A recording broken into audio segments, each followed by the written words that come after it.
Good morning, viewer. Welcome to our first TV USA. Here is a breaking news. India has held funerals for its top military commander and his wife in the capital Delhi. General Bipin Rawat, his wife Madhulika, and 11 others were killed in a helicopter crash earlier this week. General Rawat, 63, was cremated with full military honors. Prime Minister Narendra Modi, Defense Minister Rajnath Singh, and the chiefs of our India's Army, Navy, and Air Force have paid their respects to the victims. The 13 bodies were flown back to Delhi from southern Tamil Nadu state where the crash took place. The Indian Air Force said it has only been able to identify the bodies of General Rawat, Madhulika Rawat, and one more victim, Brigadier LS Leader, until now. The other 10 bodies are being kept at a mortuary until the identification process is completed. The Air Force has ordered an investigation into the crash, which happened in foggy weather in the hills near Coonoor city.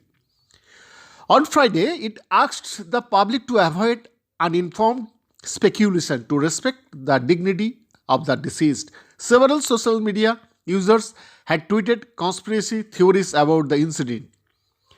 General Rawat, who was born on 16 March 1958 in the northern state of Uttarakhand, had the reputation of being a tough soldier and an inspiring commander. He was appointed as the country's first Chief of Defense Staff, that is called CDS, in 2019, and previously served as the Chief of India's 1 million strong army. The position of CDS had been set up to improve coordination between India's Army, Navy, and Air Force. In the months before his death, the general was focusing on modernizing the military. Citing sources, local media have reported that the government had started the process to select General Rawat's successors. There are no formal rules for appointments to the post, although retirement age is set at 65 years.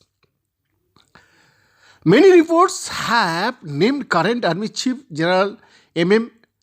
Narvane as the fortuner. He is set to retire from his current post next April.